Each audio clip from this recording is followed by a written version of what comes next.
The Wings Over New Zealand show is brought to you in association with the Wings Over New Zealand Aviation Forum, New Zealand's #1 aviation discussion forum online.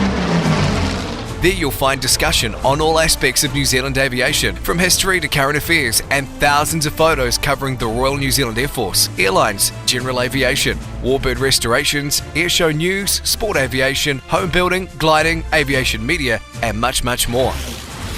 You'll be in good company with other aviation enthusiasts, including pilots, engineers, warbird owners and restorers, historians and authors, modelers, aviation photographers, and many others. Sign up to the Wings Over New Zealand community now. It's free and easy. Just Google Wings Over New Zealand and you'll find the forum.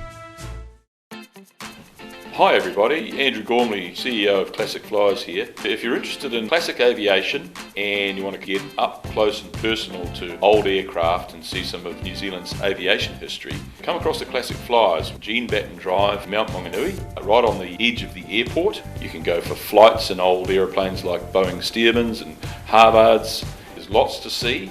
Kids' parties happening here all the time. We have functions and function rooms, business meetings, and a great cafe with excellent coffee. If you'd like to be involved with Classic Flyers, we also have the volunteer groups who do all things from helping out with function work or just on the main hangar floor with visitors and guests or birthday parties, right through to engineers who get involved in restoring some of our wonderful old aircraft assets. These things are all part of New Zealand's aviation history.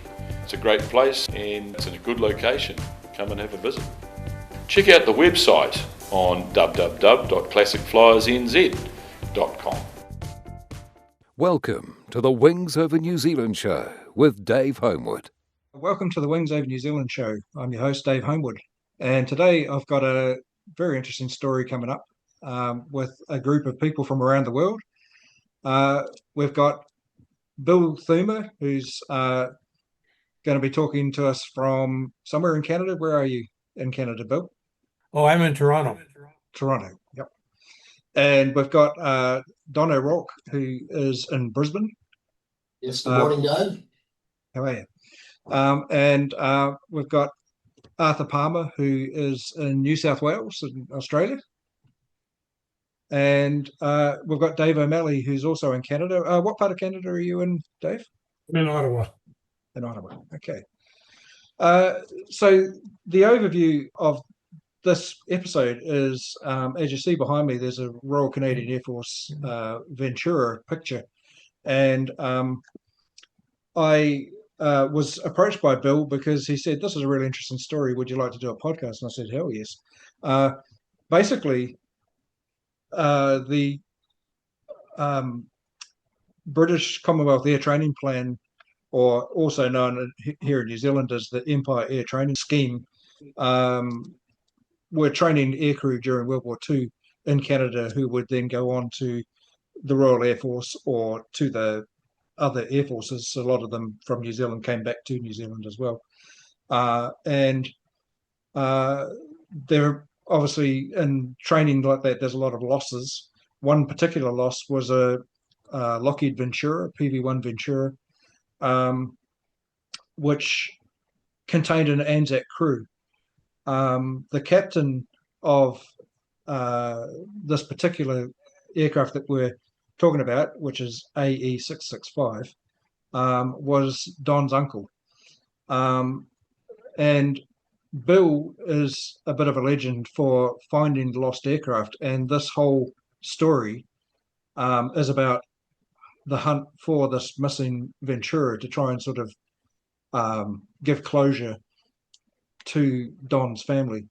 So Bill, I'll come to you first and get a little bit of your background and how you ended up on this story.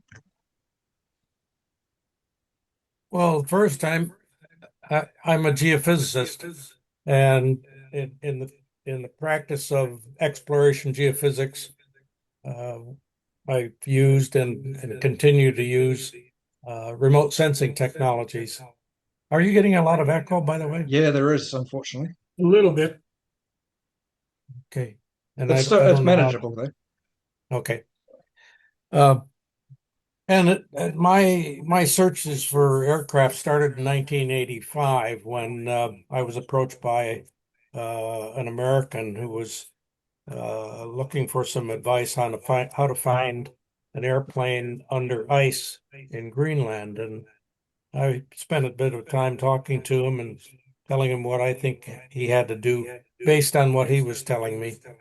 And as we closed up he was in the state of Washington in Seattle. I was in Toronto. And when we were closing up, I said to him, his name is Joe Tuttle. I said, Joe, it's an interesting project, and rather than for you trying to learn how to use the equipment and going up there, I'll volunteer to come along. And he simply said, well, we've got our team already formed. We're just about ready to go. Thanks, but no thanks. A few days later, he called back and said, well, we've reconsidered and would like to invite you along.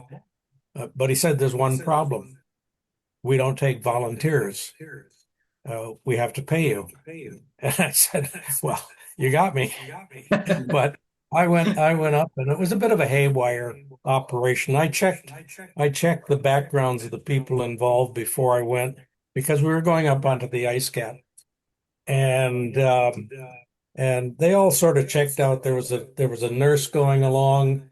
There was the guy, Joe Tuttle, was ex-military, and the guy who was managing it had recovered airplanes up in the Arctic before.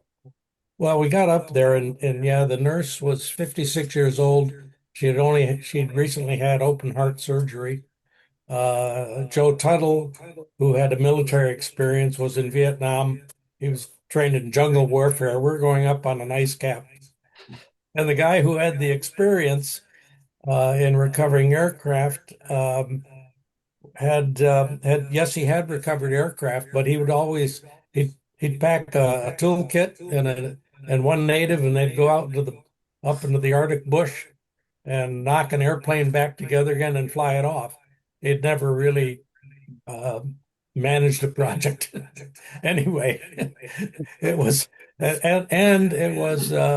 in October, early October, which is not a time to be up on the ice cap. And we had 100-mile-an-hour winds up there, and just by they also said that the airplane is just below the ice. You should be able to take a broom and broom the snow off, and we'll find it. Those are the P-38 Lightnings.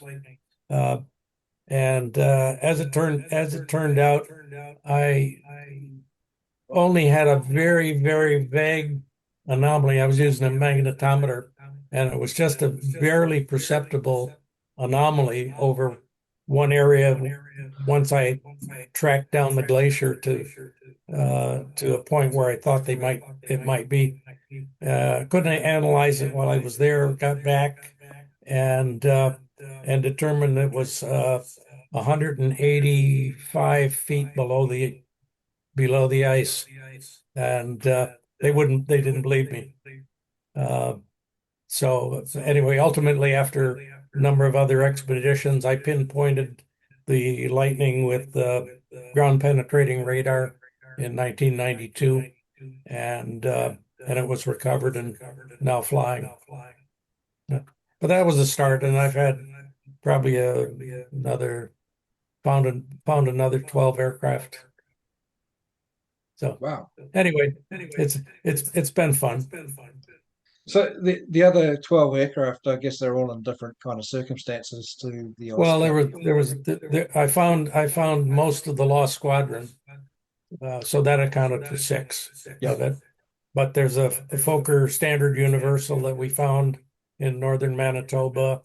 We went looking for a B-17 in Labrador, and I was told that by the natives had said they fished off the wing, so this is the spot to look, which it wasn't, of course.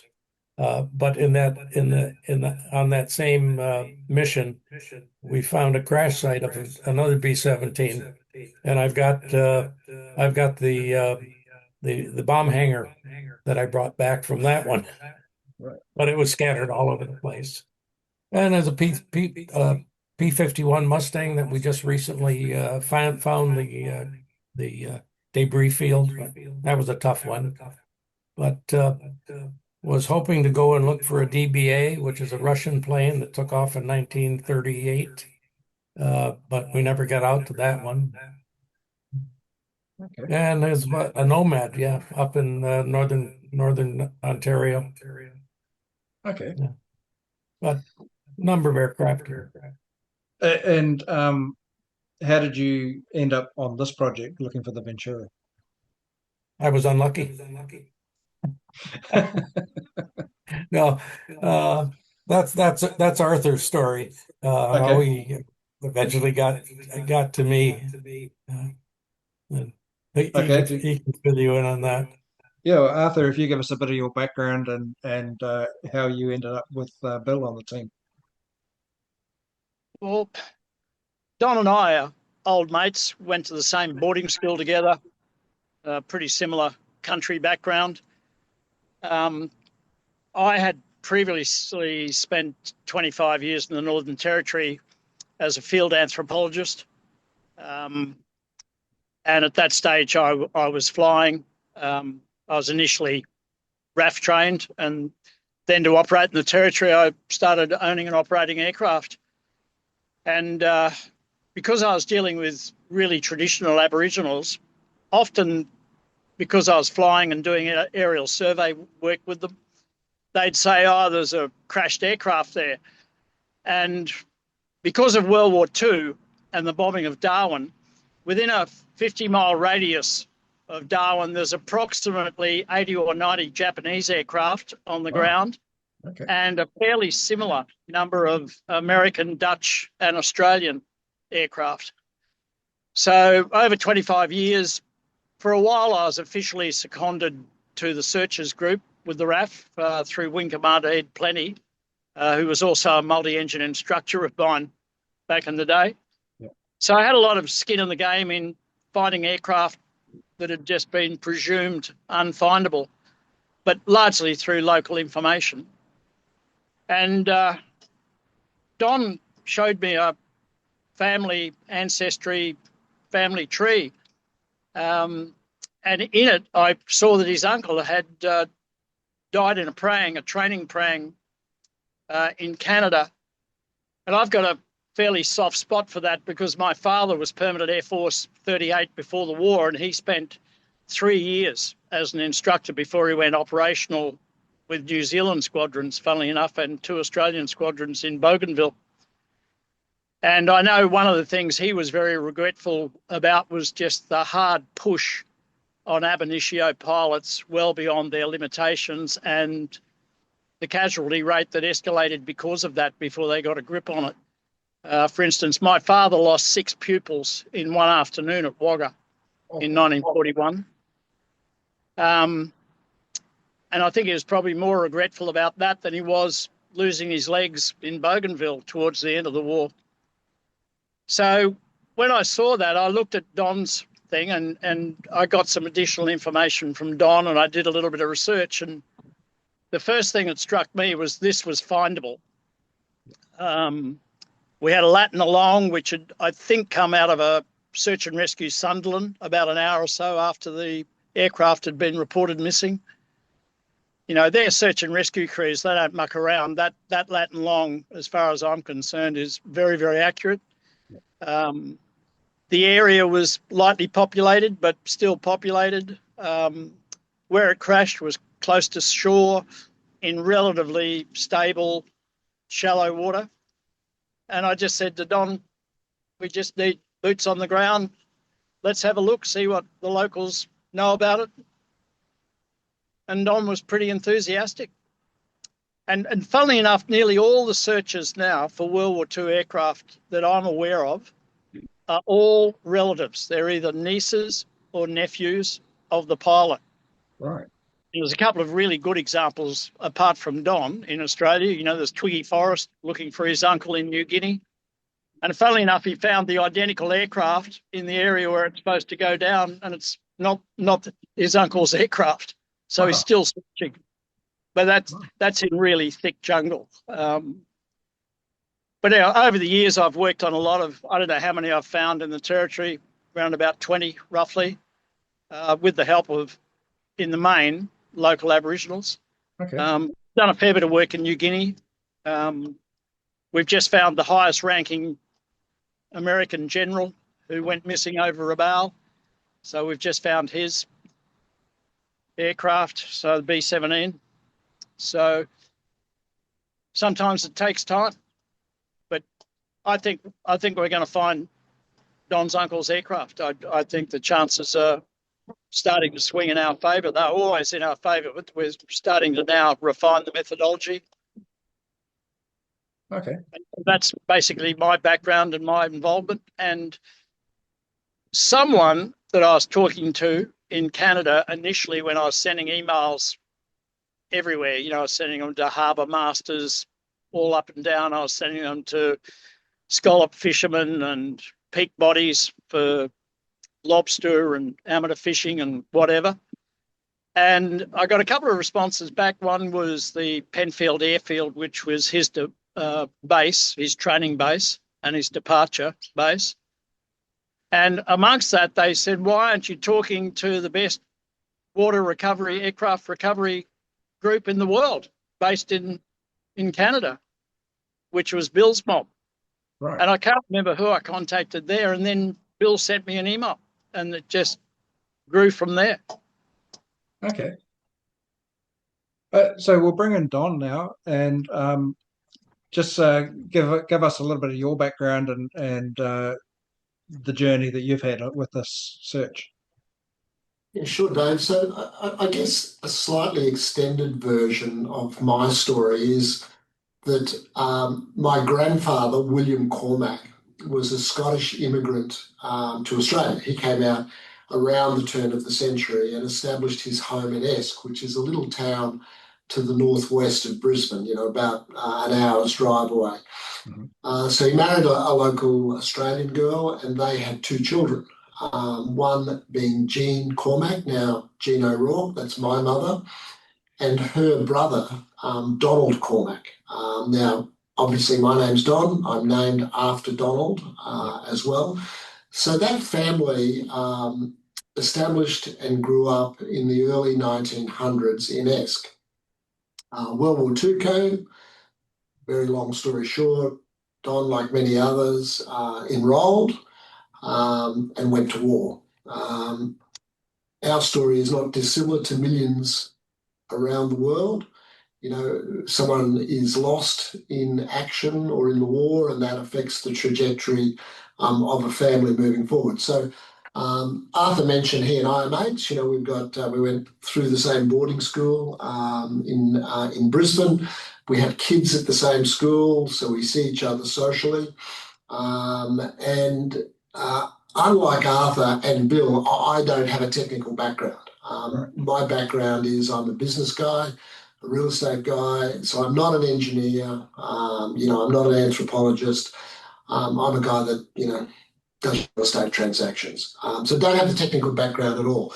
Where all of this then sort of, I guess, came together, Arthur referred to the document that he had a look through, our document. Well, that document was prepared by my brother-in-law, a guy by the name of Bill Billingsley, and he has a similar background to Arthur and Bill in that he's an engineer in the petroleum industry. So very cerebral sort of fellow.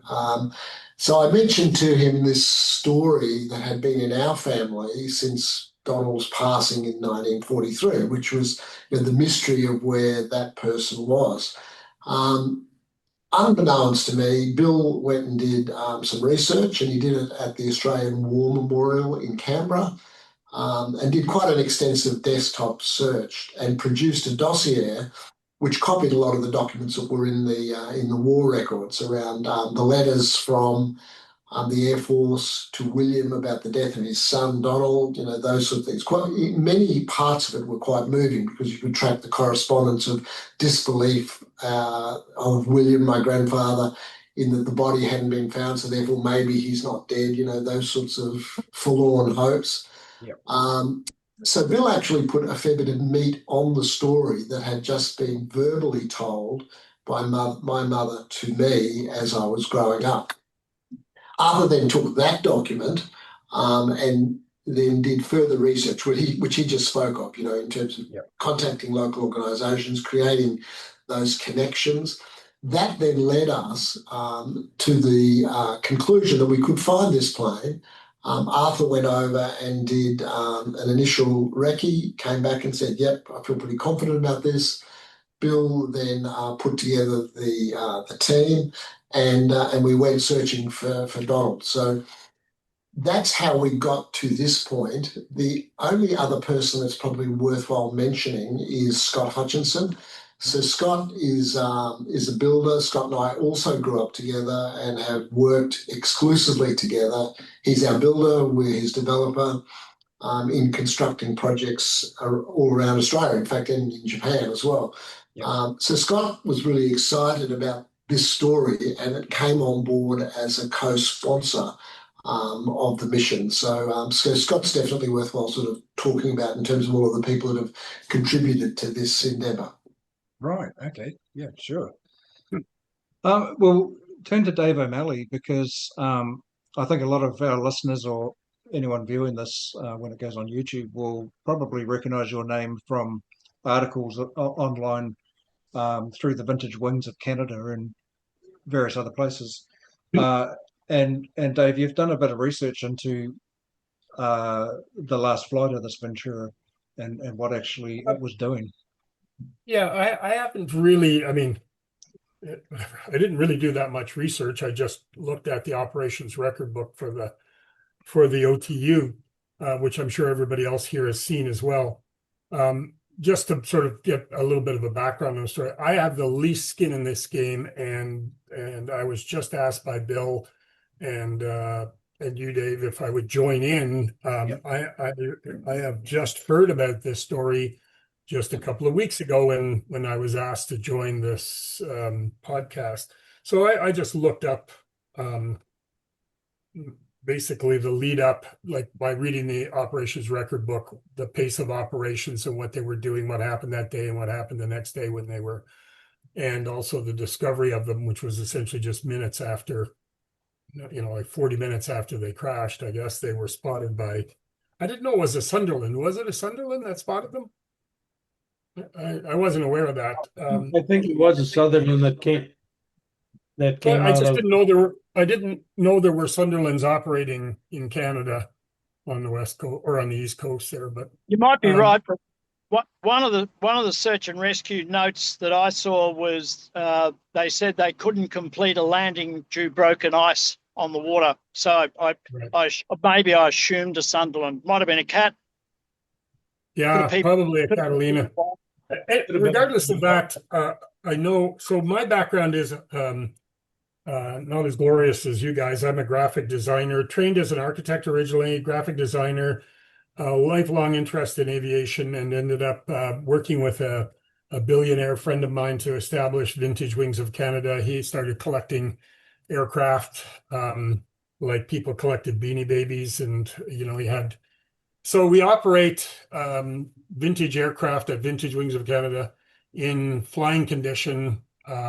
We have Spitfire, Hurricane, Mustang. We've had many other ones that have come and gone, but right now we operate about 12 different aircraft.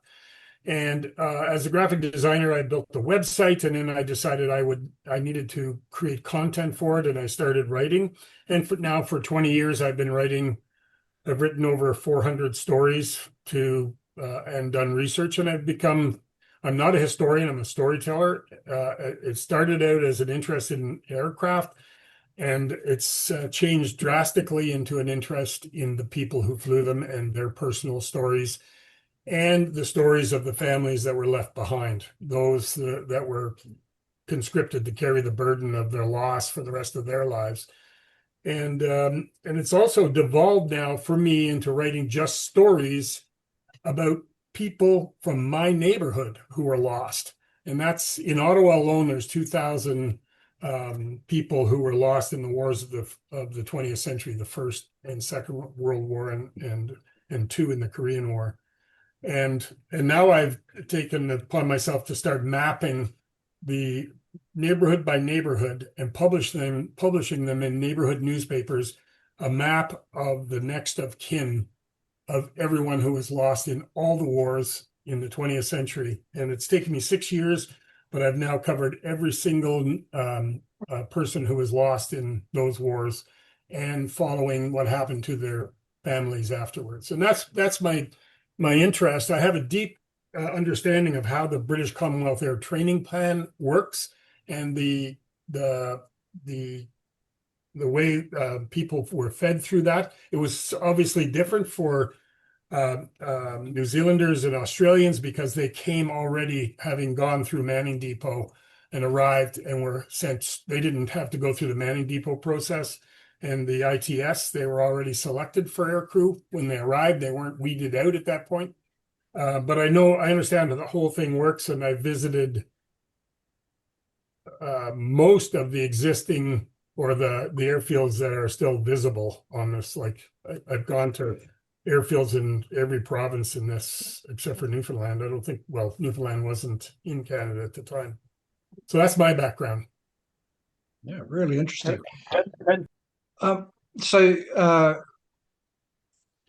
With the actual unit, the operational training unit, would those crews have then gone on to the RAF and gone to Coastal Command, or were they? Yes, there were several OTUs on the east coast in Greenwood. There were 2 in Nova Scotia and 2, I believe, one in Prince Edward Island, and one of them in New Brunswick, I think, right. Or 2 in New Brunswick.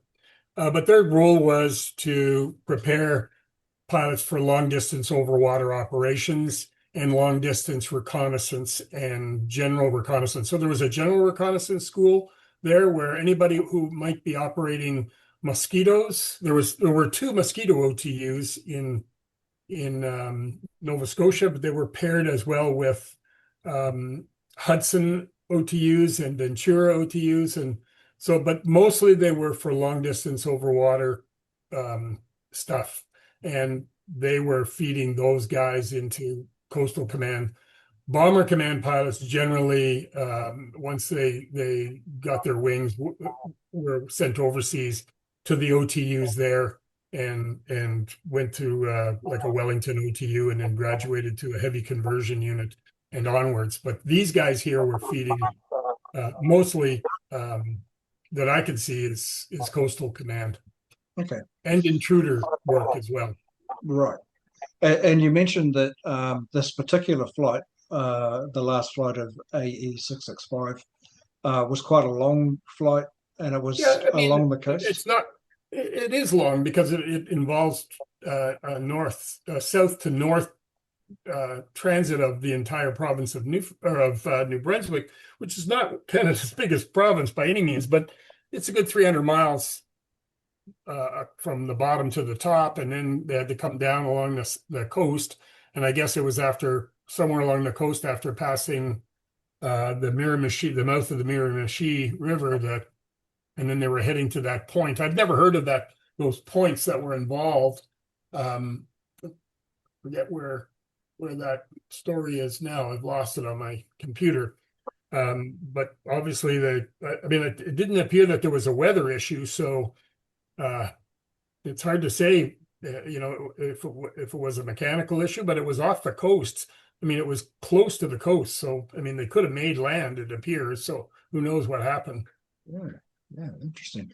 So, I mean, there's with a lot of these crashes, there's a lot of mystery like that. You don't know exactly what happened, but what is the process when you start to actually go physically look for an aircraft, Bill? Where do you start? I mean, what is the actual process? Well, the most important part is to do the research which Arthur and Bill Billingsley has done to have a location, a longitude and latitude. Oftentimes, if you read the reports that I've seen, they'll say, yeah, it was just off this coast, and we saw it over the island, and it's rather ambiguous. But we had the coordinates, so that led us to believe. Plus, we had two local fishermen who had reported seeing parts of the aircraft. One was a visual sighting on the bottom of, I guess it was said it might be a school bus or a car, because he could see windows on it. And then the other fisherman actually snatched a piece of a wing, not just once, but I think twice, wasn't it, Arthur? Yeah, I think multiple times over multiple seasons. Okay. Well, that was quite a distance away from where our coordinates were for that wing. So anyway, you start by trying to decide which technique is best suited for it, and because it's more or less a volunteer operation, you try to get loaners and get people with who have the equipment to jump on board. And we're fortunate to work with Jim Garrington, who's had he's just sold his company, but he developed equipment. He used the equipment. Actually works for NASA as well, and he jumped on board with his side scan sonar, and that if there's a large piece of aircraft on the bottom, we would generally see it. We would see it. Okay. And so is this just a matter of going up and down a grid with a boat with all this equipment on? Or? Yeah, some people tend to say it's like mowing the lawn. You just go back and forth on a regular grid, making sure you overlap lines so that nothing falls in between. And it's a bit of a boring exercise when you do it at 6 or 7 hours a day, and just looking at the results. Did you manage to find other stuff that didn't turn out to be the aircraft? Or? Oh, the interesting thing about that area is I've often said it's like looking at a pool table. It's just flat and featureless. We were able to determine that some areas were bedrock, some was sand, some was covered with sand, and others with gravel, and it would alternate back and forth. But so if there was anything sitting proud on the bottom, we should have seen it. Okay. We made the assumption that those coordinates were accurate, and we covered that area, and saw nothing, absolutely nothing. We went to the two locations where the fishermen had pointed out that, well, I saw it over there, right? Well, you're in the middle of the ocean, God's sakes. Yeah. But we went and we looked at both of those sites and drew a blank as well. That leads us to today, where I did an estimate of what 1 minute of error would be plus or minus, and then 1.5 minutes, and it covers a much larger area than what we would have surveyed in the last year. Okay.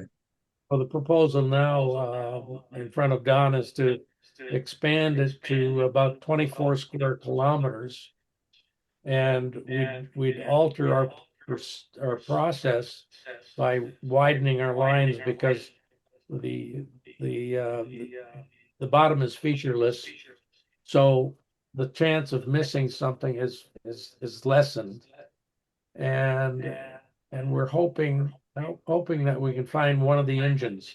So there are two engines out there, should be sitting right on top of the overburden, and we should be able to see it.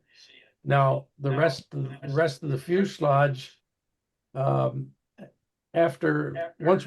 we got there, I looked into the weather history, and it turns out that hurricanes occasionally come through there. And in 1959, a hurricane came right through the area where it had crashed, and the waves were recorded at 49 feet high. Wow. 65 people died in that area from that hurricane. So it was a significant one. Now, the water depth there is about 50 feet. So you can imagine the backwash of waves like that with a broken up aluminum airplane. Those pieces are scattered from hell to breakfast. Yeah. Yeah, definitely. But the engines weighing about 1,000 kilos each, and they're about 65 inches in diameter. Pardon me. They should be sitting proud, and we should see them. So I think it was just that we were off on the coordinates, and they should be somewhere within that 24 square kilometers. Okay. And how long would it take to cover that 24 square kilometers? Is it going to be weeks or months or? Well, in talking to Jim Garrington, and he's available to go back there, he figures we can do it in 6 days. Okay. You could crank up the speed a little bit, expand the distance between the lines, and put in an 8-hour day on the water. Okay. Wow, that's quite interesting. So I know that I don't know much about geophysical work that you do, but I do know that there are aircraft around that are looking for minerals or specific things in the ground from the air. Would doing an aerial survey speed it up or help? Cover more different distance? Problem with the aircraft is it's aluminum. Yeah. Those sub chasers that you see talked about, highly sensitive equipment, and we use the same things, virtually the same magnetometers. But the problem is, it's basically the engine that you're looking for. Right. And being a small target like that, you've got to be probably 50 feet from it before you even see it. Okay. Yeah.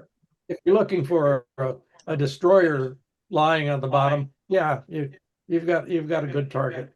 Yeah. Gotcha. Okay.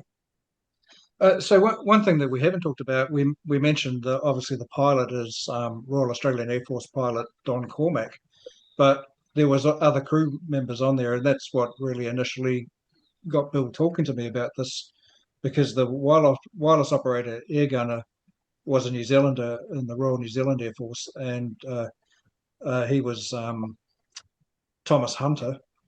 Who else was on board as well? I haven't been able to find who else was on board with him.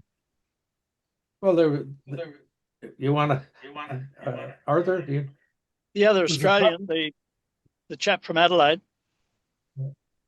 Hunter was from New Zealand. Stanley James. And Stan. Yeah, we've tried to track down any living relatives and been unsuccessful at this stage. But he certainly had plenty of living relatives when the praying happened. There's a lot of correspondence back and forwards. And that, I think that if you're looking for the raison d'etre why you look for these aircraft. I mean, some of the letters that Don's family wrote to the RAF are just these heart-wrenching, plaintive letters. You know, the last one I saw, you know, he was asking whether or not in the personal effects which were being returned to Australia, there was a tortoiseshell comb, which Don Cormack's grandmother, I think, had given him. You know, those sort of just very deeply personal things. I mean, the depth of the grief in small countries like Australia and New Zealand, you know, I'm not sure that it's entirely washed away yet. And that's a great motivator for trying to find these things. You know, the modern parlance now is finding closure or something, but it's got to be what drives you. It can't be anything else. It can't be some sort of academic exercise. And in fact, the first thing I did when I landed in Moncton, when Kurt picked me up, he took me to the grave sites of the ANZAC crew of 211. You know, they're all really young blokes. You know, I'm standing there, I don't know, probably 10 times the aviation hours that they had. And I'm 70 years old, you know, and you're standing there just thinking, what a waste, you know. And that prang is identical prang to 655. Yeah.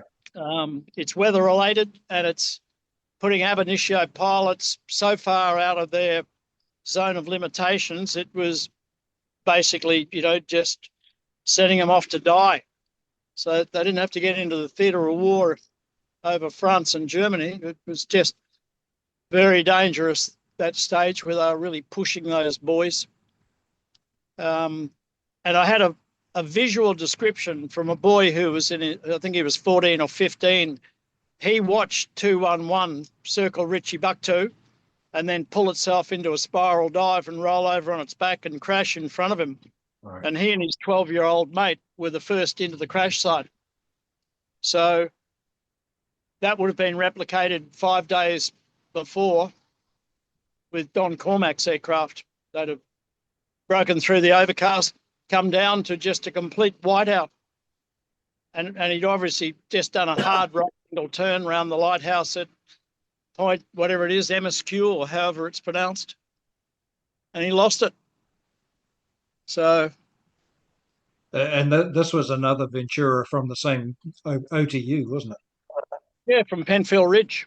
Yeah. I think it was 5 days before, might have been 3 days or 3 days after or something. And I would say that pulled them into gear, well and truly. I mean, whoever sent them off would have got a serious kick in the arse, and there would have been a rejigging of the way they were doing. These were just really simple triangular nav exercises, fairly extended, and then a low-level bombing at the end before they went into Pennfield Ridge down on the marsh flats below Moncton, I think it was. Right. So They lost. they could afford to lose the men. They didn't care about the men, but they could not afford to lose the aircraft. So it would have been a reckoning. And there was no other Ventura prangs that I'm aware of out of Pennfield Ridge for the next 12 months. Oh, right. Okay. There were 12 Venturas that crashed out of Pennfield. Yeah. And if I can share my screen, I don't know if this will work, but yeah, hopefully, yeah. The monument at Pennfield Ridge, which shows the Australians and New Zealanders, all the names of those who died there. Okay. That's the other thing too. You know, these aren't training aircraft. The Ventura is a particularly demanding, nasty, unforgiving aircraft. Yeah. It's not for ab initios. You know, I wouldn't go near it without probably a 50-hour endorsement, and I've got several thousand hours multi-time in very bad weather. Yeah. And having said that, I wouldn't do it in Canada under any circumstances because I can't read the weather. That survey flight that I did, we got trapped twice. You know, and I was with blokes who really knew the weather. I was with two fishermen and a standby pilot from wherever I'd hide the aircraft. And that was at the end of end of summer, not in the bloody middle of winter. Just horrendous conditions, really. Don, we didn't see the photo come up. Sorry, Bill, we didn't see the photo come up. So I don't know what happened with your share. I'm not sure how to do the sharing. I've got it on the screen. So if you look along the bottom of your screen, it says share in the middle. Just the buttons. Yeah. And if you click on that, that'll bring up a screen that then will show your computer screen, and you should be able to click on what you want to share. Yeah, probably. I'm not able to share my video, so let's see. Oh, of course, because it's coming from the other account. Right. Okay. So we wouldn't see it anyway. So let's see what happens if I. Oh, something's. Yeah, we are seeing. Yep, we're seeing it. Okay. So it must be just the camera on your thing that's not working on your laptop. Yeah. So there you see the monument at the Pennfield Ridge. There you go. So these are. I think. God, there was. I forgot the number, but there are about 38 Canadians died there, and then all of these guys. And this is all that's left of the field, which had 40 buildings on it. Okay. So, Dave, you were saying earlier about the Ottawa Memorial. Can you tell me a little bit about that? Well, it's right on at the confluence of the Rideau River, where it drops down to the Ottawa River. There's a monument there, kind of a globe with an eagle on top of it. Can you turn that off there? Yeah, because I'm getting echo now. Yeah. And surrounding it are panels in bronze with the names of, and it's quite amazing actually, the names of over 800 Commonwealth airmen who were lost in waters of Canada and surrounding water during the Second World War, for whom there is no known grave. That's 800 people disappeared into the Atlantic, the Pacific, the Arctic, Hudson Bay, and the deep lakes, and who have no known grave. And I think that's the saddest part of it, is that they just disappeared. The family, as Arthur said, there's no closure. They simply disappeared. Nobody can give them an answer. And in those days, they never got much of an answer. There was an investigation, would have been minimal. It would have been simply a 2-page report saying that it was weather related. They would certainly have no ability to go get the airplane or any component of it. And as a result, the families would get no information whatsoever other than that they disappeared. And that's the sad part. 800 people. That's amazing when you think that there was no combat. I mean, Canada wasn't a combat zone, so that's a huge amount of losses. As I was saying earlier, Dave, there was a time in 1942 when the most dangerous place in the war was the British Commonwealth Air Training Plan for airmen. There were more airmen dying in Canada than there was in Europe at the time. Yeah, absolutely. Incredible. So, Bill, have you got any more photos to share, or do you want to stop the sharing? It's just getting a bit too awkward. Yeah, we're still seeing your screen, so if you can hit stop share. Yeah.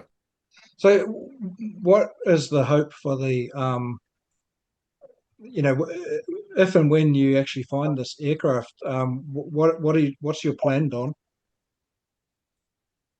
So I guess, Dave, if you think about this in terms of outcomes, because that's how I imagine this endeavour, as we do with everything else we do. We think about the journey and where we're going to, so the outcomes. So for me, the outcomes are probably threefold.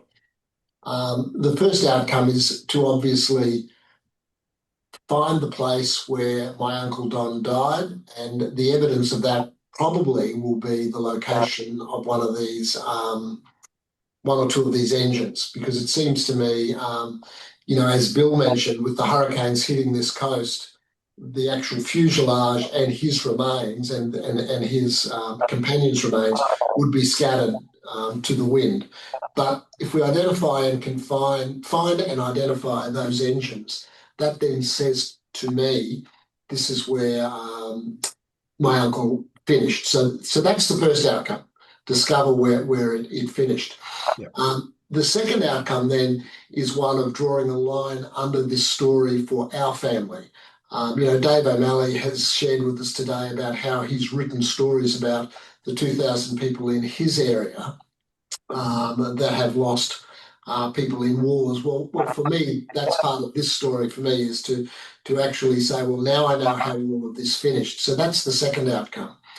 The third outcome, which we have gone some way to doing, is to shine a light on this to the greater public about the sacrifices of Australians, New Zealanders, and that amazing statistic Dave just shared with us. If you add in everyone in the Commonwealth, 800 young people died in this time. Before we went over, we had some discussions with the national newspaper here in Australia called The Australian. Yep. And The Australian kindly ran a story for us at Remembrance Day last year about this search and what it meant in the wider sense. So we've started to shine a light in the broader sense about this story, and this third outcome is really expanding that so that people actually know and understand it. Because, I've got to admit, I'm quite sort of widely read. I didn't realise the impact that this had. 800 young people dying, the most dangerous place in the war, those sorts of statistics just aren't widely known, and we need to get that into the conversation. And the 2 days for us in Australia are ANZAC Day, which is coming up shortly, and Remembrance Day, which is in November, where these sorts of stories are published. So those are the three outcomes, Dave, I'm sort of looking from this. And so I'm really fortunate to be surrounded by this group that you see here on the screen, who are technically competent and interested to uncover and finish the story. Yeah, absolutely. I mean, I'm looking forward to finding out more what happens, when you go back and do that next search. And I wish you all very much a lot of luck. Yeah, thank you, Dave. It's an important job, I think, as I say, in the wider sense and in the narrow sense for our family. Yeah, absolutely. And hopefully you can make contact with the families of the other crew members as well, and particularly if, at the stage where the aircraft is located, it'll probably, add more closure to them as well. Yeah, exactly. Yeah. Well, thank you very much, gentlemen. I don't know if there's anything else more that you wanted to tell about either this particular Ventura or the wider search for aircraft that you've done, Bill and Arthur. It's absolutely fascinating stuff. It sounds like a real sort of adventure to go on one of these missions.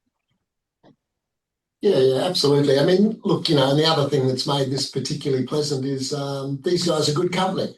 I mean, right. So we each day had a dinner in the evening, and each dinner comprised some red wine. So this certainly wasn't a difficult task to sort of undertake. They're a great group of guys, and we've had a wonderful time on this adventure. Excellent. But I should add that this is a labor of love. We volunteer to do this. We put in our time and our effort and our money. And I think the reward comes when you sort of close the loop of a little bit of the history that unfortunately now is being not recognized so much by the current generation. So I think like Dave O'Malley and writing the stories about this is important.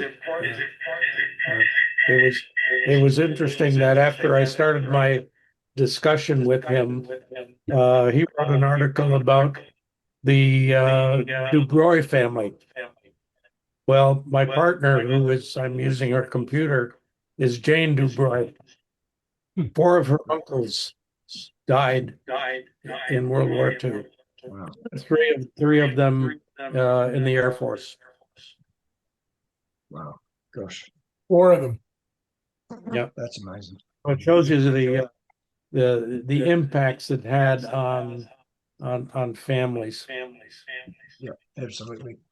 I just want to say just one thing is that certainly for the First World War and now happening in the Second World War is that so much time has passed.